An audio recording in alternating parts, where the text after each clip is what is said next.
दिल्ली में हुए बम धमाकों की जांच के दौरान लखनऊ की डॉक्टर शाहीन शाहिद का नाम सामने आने के बाद कानपुर के गणेश शंकर विद्यार्थी मेडिकल कॉलेज GSVM में हड़कंप मच गया है। कॉलेज के डॉक्टरों, फैकल्टी सदस्यों और स्टाफ के बीच पूरे दिन इस खबर की चर्चा बनी रही, जिस नाम को कभी संस्थान के एक जानी मानी प्रवक्ता के रूप में सम्मान के साथ लिया जाता था, अब वही नाम एक आतंकी मामले से जुड़ने के कारण कॉलेज समुदाय के लिए हैरानी और अविश्वास का कारण बन गया है। कॉलेज सूत्रों के अनुसार डॉक्टर शाहीन शाहिद का चयन उत्तर प्रदेश लोक सेवा आयोग यानी कि UPPSC के माध्यम से प्रवक्ता पद पर हुआ था। वर्ष 2006 में उनकी नियुक्ति GSVM मेडिकल कॉलेज कानपुर में की गई थी। उस समय वे कॉलेज की सक्रिय और लोकप्रिय प्रवक्ता के रूप में जानी जाती थी।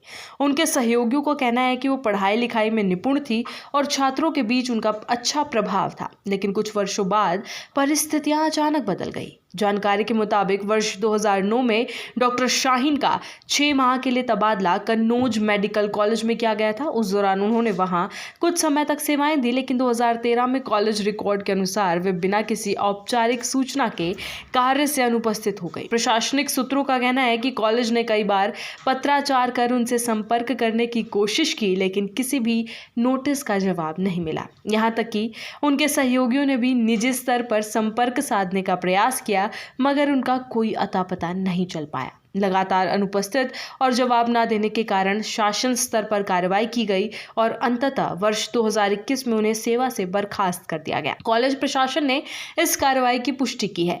कॉलेज के एक वरिष्ठ प्रोफेसर के नाम ना छपने की शर्त पर उन्होंने बताया कि जब से दिल्ली ब्लास्ट मामले में डॉक्टर शाहीन शाहिद का नाम सामने आया, तब से पूरा कॉलेज सदमे में है। प्रोफेसर ने कहा, डॉक्टर शाहीन एक पढ़ी लिखी समझदार महिला थी। उन्होंने हमेशा खुद को एक सशक्त शिक्षिका के रूप में प्रस्तुत किया था। ये सुनकर भरोसा करना मुश्किल है कि वे किसी ऐसे गंभीर प्रकरण में शामिल हो सकती हैं। कॉलेज परिसर में मंगलवार को पूरे दिन इस मामले की चर्चा जोरों पर रही। कई डॉक्टर और छात्र आपस में बातें करते नजर आए कि क्या सच में वही शाहीन है जो कभी कॉलेज में प्रवक्ता थी। कुछ लोगों ने सोशल मीडिया पर खबरें पढ़कर भी आपसे पुष्टि करने की कोशिश की, लेकिन कोई भी खुलकर इस विषय पर बोलने को तैयार नहीं था। डॉक्टर शाहीन शाहिद का निजी जीवन भी विवादों से घिरा रहा है। कॉलेज से मिली जानकारी के अनुसार वर्ष 2015 में उनका तलाक उनके पति जफर आयात से हुआ था। तलाक के बाद वो लखनऊ में रहने लगी। बताया जा रहा है कि उस दौरान कुछ समय के लिए उनका कोई ठिकाना स्पष्ट नहीं था। इस दौरान उनके कुछ पुराने सहयोगियों ने संपर्क साधने की कोशिश की, लेकिन सफलता नहीं मिली।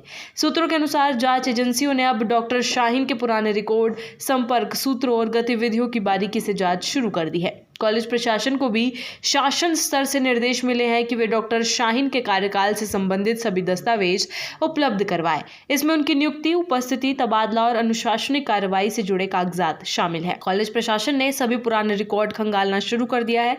बताया जा रहा है कि शासन ने यह भी निर्देश दिया है कि अगर डॉक्टर शाहीन से जुड़े किसी और व्यक्ति या कर्मचारी के संदर्भ में कोई जानकारी सामने आती है तो उसे तुरंत जांच एजेंसियों के साथ साझा किया जाए। कॉलेज के कुछ पूर्व छात्रों ने सोशल मीडिया पर अपनी प्रतिक्रिया दी है। उनका कहना है कि जिस शिक्षक ने उन्होंने मेडिकल एथिक्स और मानवीय संवेदनाओं की बातें सीखी थी, उनके बारे में ऐसी खबर सुनकर गहरा झटका लगा है। कई लोग अब भी इस बात पर विश्वास नहीं कर पा रहे हैं कि वही डॉक्टर शाहीन शाहिद इस मामले में जांच के दायरे में आ सकती है।